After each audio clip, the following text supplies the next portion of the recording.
नमस्कार, मैं हूं दीपक और आप देख रहे हैं डीएसके टॉक्स। आई होप कि आपने वीडियो का थंबनेल अच्छे से देख लिया होगा, क्योंकि वीडियो का जो थंबनेल है उसमें अच्छा खासा आपको हिंट मिल चुका है कि इस वीडियो में हम कौन से टॉपिक पर बात करने वाले हैं। इस वीडियो में हम उन लोगों की बात करने वाले हैं जो कि धुरंधर को तो प्रोपेगेंडा बोल रहे हैं, लेकिन धुरंधर को प्रोपेगेंडा बोलने वाले जो लोग हैं उन्होंने लाल सिंह चड्ढा, जो कि आमिर खान के करियर की सबसे रद्दी, सबसे बचकानी, सबसे क्रिंज पिक्चर है। और एक्चुअली में ये फिल्म, जिसे कि कुछ लोग मास्टरपीस बोल रहे थे, ये तो ओरिजिनल स्टोरी भी नहीं है। ये तो हॉलीवुड की फिल्म थी फॉरेस्ट गंप, उसका बहुत ही क्रिंज और बकवास वाला एक थर्ड क्लास रीमेक था, लेकिन उस रीमेक को लोगों ने मास्टरपीस बोल दिया। लेकिन वही लोग धुरंधर और धुरंधर पार्ट 2 को एक प्रोपेगेंडा बोल रहे हैं, जबकि धुरंधर और धुरंधर पार्ट 2 ये दोनों ही ओरिजिनल स्टोरीज हैं, जिसमें कि रियल लाइफ के जो इंसिडेंट हैं उनको आधार बना करके अच्छी एक थ्रिलिंग स्टोरी जो है वो बुनी गई है। जबरदस्त डायलॉग्स हैं, एक से बढ़कर एक गाना है, बैकग्राउंड म्यूजिक कहें, और इसके जो डायलॉग हैं वो तो सबकी जबान पर चढ़ ही चुके हैं। अरे मेरे घंटे का जल्लाद, अरे मेरा बच्चा है तू, चल तेरे को फेंटा पिलाता हूँ, घर की याद नहीं आई जस्सी, और रुख साले जिहादी, रुख साले जिहादी। मतलब एक से बढ़कर एक डायलॉग हैं, एक से बढ़कर एक गाने हैं, एपिक एक्शन सीक्वेंसेस है। जबरदस्त तरीके से ये पिक्चर आपको 4 घंटे तक सीट पर चिपका करके रखती है। और इन सारी ही बातों से ऊपर एक बहुत बड़ी वाली बात जो कि आपके सामने मैं रखना चाहूंगा, और वो बात यह है कि आज का दौर जहां पर कि लोग रील्स के दीवाने हैं, यूट्यूब शॉर्ट्स के दीवाने हैं, जहां पर 3-4 सेकंड की रील्स या शॉर्ट देख करके आदमी बोर हो जाता है, आगे बढ़ जाता है। और ऐसे दौर में आप किसी को 4 घंटे तक थिएटर में सीट पर बिठा रहे हैं, और वो बंदा ऐसा भी नहीं कि बोर हो रहा हो, इनफैक्ट वो 4 घंटे वही बंदा भर भर के मूवी को एंजॉय करता है। ऐसी मूवी को अप्रिशिएट करने के बजाय, ऐसी फिल्म मेकिंग को अप्रिशिएट करने के बजाय लोग इसे प्रोपेगेंडा बोल रहे हैं। जबकि वो लाल सिंह चड्ढा, जिसे आप मतलब 2 मिनट भी बर्दाश्त नहीं कर पाएंगे, क्योंकि उस लाल सिंह चड्ढा नाम की पिक्चर के अंदर आमिर खान के वही एक्सप्रेशन है जो कि पीके में थे, 3 इडियट में थे। बड़े से कान, बड़ी सी आंखें, उत्तरी ओ ककरी कबाब खाई, उत्तरी ओ मेरी मम्मी कहती थी जिंदगी चॉकलेट जैसी होंदी है। भाई ऐसी पंजाबी कौन बोलता है? होंदी सी, कहंदी सी, हिंदी सी, फेंदी सी, चड्डी में ठंडी सी। आ हा हा हा हा। इतनी वाहियात डायलॉग डिलीवरी, इतनी वाहियात पंजाबी जो आमिर खान ने बोली थी, और इन सारी चीजों के ऊपर वही घिसे पिटे धूम 3 वाले एक्सप्रेशंस, पीके वाले एक्सप्रेशंस, या 3 इडियट वाले एक्सप्रेशंस। लेकिन ऐसे घिसे पिटे सदियों से देखे दिखाए एक्सप्रेशंस और वही वाली घटिया डायलॉग डिलीवरी को बार बार रिपीट करने वाले आमिर खान को मिस्टर परफेक्शनिस्ट बोल करके कैसे चिपका दिया गया था हम सबके ऊपर, ये तो आपको अच्छे से पता है ही। कहानी का मतलब ये है कि वो जर्मन शेफर्ड या फिर वो तमाम लोग जो कि लाल सिंह चड्ढा जैसी वाहियात और बकवास फिल्म को मास्टरपीस बोलते हैं, लेकिन वही लोग धुरंधर नाम की जबरदस्त फिल्म को एक प्रोपेगेंडा बोल रहे हैं। और मजे की बात है कि ये वही लोग हैं जो कि दूसरों को अंधभक्त बोलते हैं, दूसरों को गोदी मीडिया बोलते हैं, लेकिन ये लोग खुद अपनी गिरेबान में झांक करके नहीं देखते हैं कि ये लोग क्या हैं। ये लोग आदित्य धर को बोल रहे हैं कि भैया वो बीजेपी का एजेंट है, लेकिन आदित्य धर को खरी खोटी सुनाने के चक्कर में ये लोग खुद को किसका एजेंट साबित कर रहे हैं, इनकी लॉयल्टी किस देश के प्रति है, किसके प्रति ये लॉयल है या लॉयल नहीं है, इन सारी चीजों का खुलासा भी तो हो रहा है। खैर उन सारी चीजों की तरफ तो हम नहीं जाएंगे, हम अपना फोकस सिर्फ फिल्म के ऊपर रखेंगे कि क्या ये फिल्म प्रोपेगेंडा है या प्रोपेगेंडा नहीं है। और वो लोग जो कि इस फिल्म को बीजेपी का प्रोपेगेंडा बोल रहे हैं, तो उन लोगों से मैं सवाल करना चाहूंगा, बीजेपी तो 2014 में आई है, लेकिन 2014 के पहले जब देश के अंदर दे दनादन स्टाइल में अटैक हुआ करते थे, अहमदाबाद में ब्लास्ट हुआ, या फिर मुंबई का ट्रेन ब्लास्ट हो, या फिर 26/11, कहने का मतलब यह है कि हर दूसरे तीसरे महीने में कहीं ना कहीं से खबर आती थी कि भाई साहब आज जो है वो ब्लास्ट हो गया है, इतने लोग मारे गए हैं। और ये जो ब्लास्ट करने वाले लोग थे, ये पाकिस्तान से आते थे या फिर इंडिया में जो इनके स्लीपर सेल है वही लोग ब्लास्ट करते थे। और ये लोग ब्लास्ट करने से पहले अल्लाह अकबर जो है वो चिल्लाया करते थे। लेकिन इसी दौर में एक पिक्चर आती है, my name is Khan and I am not a terrorist. तो ये एक प्रोपेगेंडा था या नहीं था? क्योंकि जितने आतंकवादी पकड़े जाते हैं वो इत्तेफाकन मुस्लिम ही निकलते हैं, लेकिन मुसलमानों को क्लीन चिट देने के लिए my name is Khan and I am not a terrorist. और इससे पहले और पीछे चलते हैं, मदर इंडिया के टाइम से लेकर के राज कपूर के टाइम तक, क्योंकि उस समय कांग्रेस की सरकार थी, अब आज बीजेपी की सरकार है, तो सारी फिल्में बीजेपी का प्रोपेगेंडा है। तो मदर इंडिया से लेकर के करण अर्जुन तक, या फिर और ये जो माय नेम इज खान तक, ये जो फिल्में बनी हैं ये कांग्रेस के टाइम पर बनी हैं। तो ये फिल्में कांग्रेसी प्रोपेगेंडा था या नहीं? क्योंकि इन फिल्मों में मुसलमान तो बहुत अच्छे होते थे, लेकिन विलेन कौन होता था? कोई लाला, कोई ठाकुर, या फिर मुझको राणा जी माफ करना गलती मारे से हो गई, ठाकुर बनिया ब्राह्मण, यही विलन हुआ करते थे। सिर्फ एक शोले नाम की फिल्म है जिसमें कि ठाकुर को दबा कुचला सताया दिखा दिया, बट विलन वहां पर भी गब्बर सिंह था। लेकिन कितने घनघोर आश्चर्य की बात है कि बीते 60-70 सालों से बॉलीवुड एक तरफा प्रोपेगेंडा थोपता रहा, तब तो किसी को प्रोपेगेंडा नहीं दिखाई दिया, ना सिर्फ फिल्मों में बल्कि हमारे एजुकेशन सिस्टम में भी। अगर मैं आपसे पूछूं कि पृथ्वीराज चौहान के पिताजी के पिताजी के पिताजी का क्या नाम था, तो शायद आपको जवाब पता नहीं होगा, लेकिन आपको बाबर, फिर उसका लौंडा हुमायूं, फिर उसका अकबर, फिर उसका सलीम जहांगीर शेखू, फिर उसका शाहजहां, फिर वो औरंगजेब, इन लोगों का पूरा फैमिली ट्री जो है वो हमें एक नहीं बार-बार पढ़ाया गया। लेकिन हमारे जो अपने हीरो थे उन्हें छोटी-छोटी 2-4 लाइनों में निपटा करके खत्म कर दिया गया। और यही नहीं, एक सिस्टमैटिक प्रोपेगेंडा भी चलाया गया जिसके तहत हमें हमारे इतिहास, हमारे कल्चर, हमारे रीति-रिवाज, हमारे त्योहारों से कैसे दूर किया गया। जहाँ पर कुछ आर्टिकल लिखे जाते हैं घूंघट, अरे भाई साहब दबी कुचली महिलाओं की निशानी है, लेकिन बुर्का हिजाब wow it's a sign of women empowerment.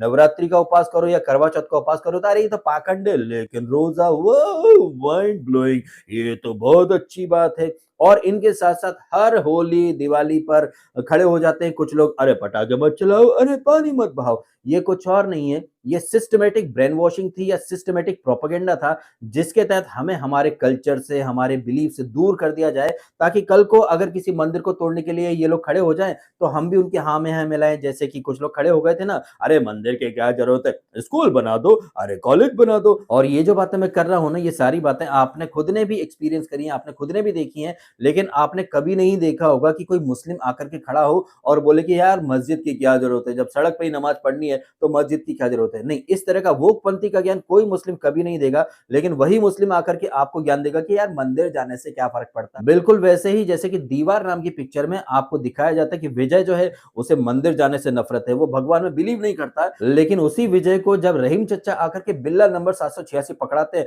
अरे बेटा 786 तो बरकत वाला नंबर है, हम मुसलमान इसमें बहुत ज्यादा यकीन करते हैं, ये तुम्हारी हिफाजत करेगा। आहा, मंदिर जाना मतलब उसे पसंद नहीं है। लेकिन बिल्ला नंबर 786 को ये जो विजय है ये अपनी छाती से चिपका करके रखता है। यही चीजें आपने और भी कई फिल्मों में देखी हैं। कुछ कुछ होता है, हिंदू लड़का है, हिंदू लड़की है, हिंदू दादी है, लेकिन लड़की पूजा पाठ छोड़ करके नमाज पढ़ने चली जाती है। ये कुछ और नहीं है, ये सिस्टमेटिक ब्रेन वॉशिंग थी, ये सिस्टमेटिक प्रोपेगेंडा था। लेकिन इतने सालों से प्रोपेगेंडा चलाने वाले ये जो लोग हैं वो धुरंधर को प्रोपेगेंडा बोल रहे हैं। क्यों बोल रहे हैं? क्योंकि ये जो धुरंधर नाम की पिक्चर है ये उस नस पर चोट कर रही है जिस नस को ये लोग इतने सालों से छुपाते आए हैं। और वो नस क्या है? और वो वाली जो नस है ना, वो नस ये है कि ये जो बॉलीवुड के अंदर जो भांड लोग हैं या जो खान लोग हैं, ये साले सब के सब दाऊद के जर खरीद गुलाम है।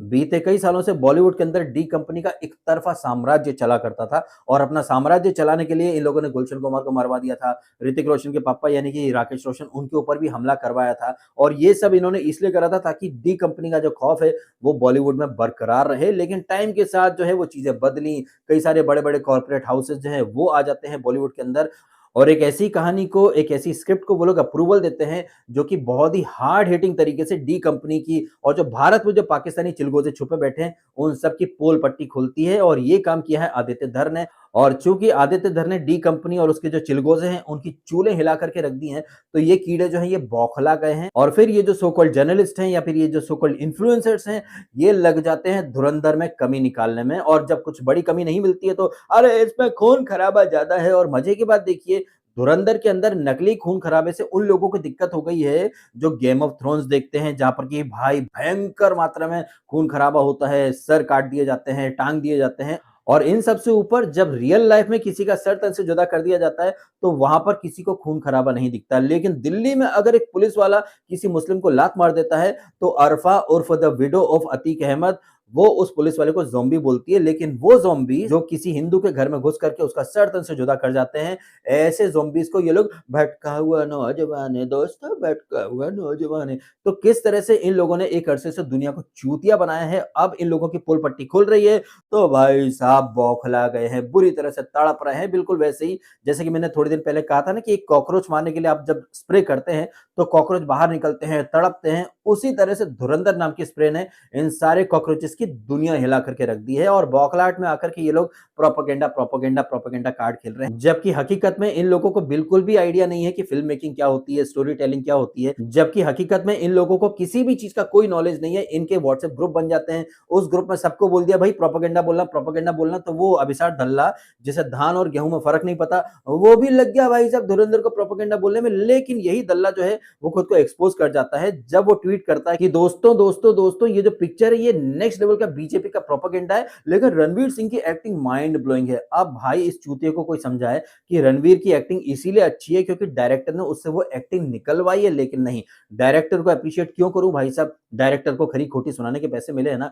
इन सबको एक स्क्रिप्ट दे दी गई कि पिक्चर बीजेपी का प्रोपेगेंडा है, खून खराबा है, वायलेंस है, बीजेपी अपनी जो इमेज है वो चमकाने की कोशिश कर रही है। इस तरह की बकवास करके ये लोग ना कहीं न कहीं खुद ही साबित कर रहे हैं कि ये लोग कितने बड़े वाले चूतिए हैं। पता नहीं कौन सी दुनिया में रहते हैं ये लोग, जबकि आपको भी पता है कि नोटबंदी किसने अनाउंस करी थी? मोदी जी ने अनाउंस करी थी। इधर मोदी जी नोटबंदी अनाउंस करते हैं, उसके 10-15 दिन के अंदर वो पाकिस्तान का नकली नोट बनाने वाला कियानी वो सुसाइड कर लेता है। सारी चीजें अगर आप ध्यान से देखेंगे ना तो सीक्वेंस ऑफ इवेंट जो है वो बहुत ही अच्छे तरीके से यहाँ पर दिखाया गया है। आपने ये भी देखा है कि जब सर्जिकल स्ट्राइक होती है तो मोदी जी खुद आते हैं टीवी पर अनाउंस करने। तो जब ये चीजें रियल में घटित हुई हैं तो उन्हें अगर पिक्चर में दिखा दिया तो भाई बीजेपी का प्रोपेगेंडा कैसे हो गया? हाँ, प्रोपेगेंडा सिर्फ इसीलिए बताया जा रहा है क्योंकि यहाँ पर ये फिल्म सच्चाई दिखा रही है। आपको रीजन बता रही है कि नोटबंदी हमने क्यों करी थी, पीछे क्या कारण थे, 2014 के पहले क्या हो रहा था, यूपी में अतीक अहमद क्या कर रहा था, क्या नहीं कर रहा था। बहुत ही दमदार तरीके से और बहुत ही बेबाक तरीके से यहाँ पर आदित्य धर ने सारी चीजों को रखा है और वो लोग या फिर वो एक पूरा इकोसिस्टम जो कि बीते 60-70 सालों से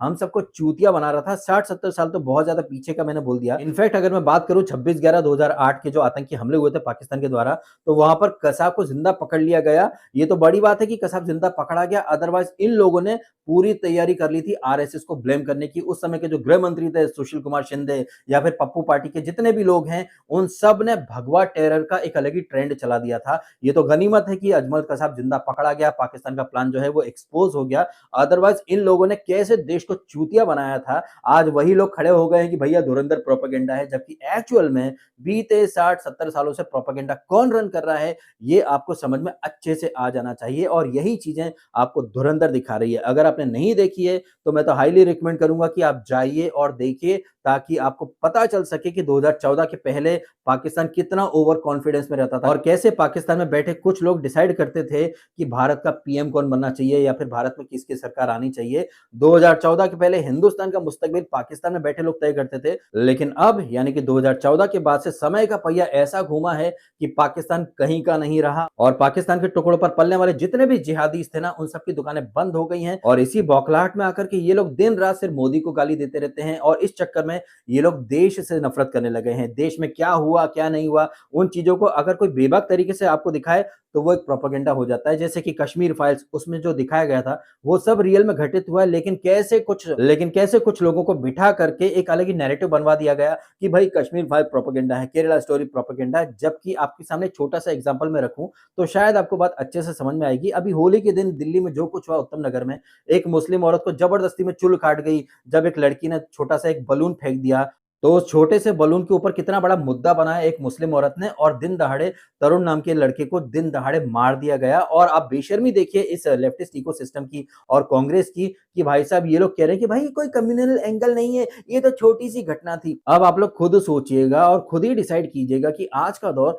जो कि सोशल मीडिया का दौर है, जहां पर कि सीसीटीवी फुटेजेस आराम से अवेलेबल हैं, इस दौर में भी कुछ लोग इतने बेशर्म है कि अरे कोई कम्युनल एंगल नहीं था, अरे ऐसा नहीं था, वैसा नहीं था। जब सोशल मीडिया के दौर में ये लोग इतनी बेशर्मी दिखा सकते हैं तो आप इमेजिन कीजिए 1990 का वो दौर जब कश्मीरी पंडितों को भगा दिया गया था, उस घटना को ये कैसे स्वीकार करेंगे। जाहिर तौर पर ये लोग भर भर के कोशिश करते हैं, इनका इकोसिस्टम भर भर के कोशिश करता है कि हम लोग उन चीजों को प्रोपेगेंडा मान लें या फिर एक फेक या फिर नकली कहानी मान करके इग्नोर कर दें, जबकि जिस चीज को ये लोग प्रोपेगेंडा बोलते हैं वो एक कड़वी सच्चाई है और जो कड़वी सच्चाई जो हमें पता होनी चाहिए उसे ये लोग प्रोपेगेंडा बोल करके इग्नोर करने की कोशिश करते हैं। सीधी बात, नो बकवास। अब ये तो थी मेरी बातें या फिर मेरे वो विचार जो कि काफी दिनों से मेरे दिमाग में चहलकदमी कर रहे थे। ये विचार मैंने आपके सामने रख दिए। अब आपके मन में क्या है विचार, आपके मन में क्या है फीलिंग्स, जो भी हैं कमेंट के माध्यम से प्रकट अवश्य कीजिएगा। फिलहाल आपने समय निकाला, वीडियो देखा, आपका बहुत बहुत धन्यवाद।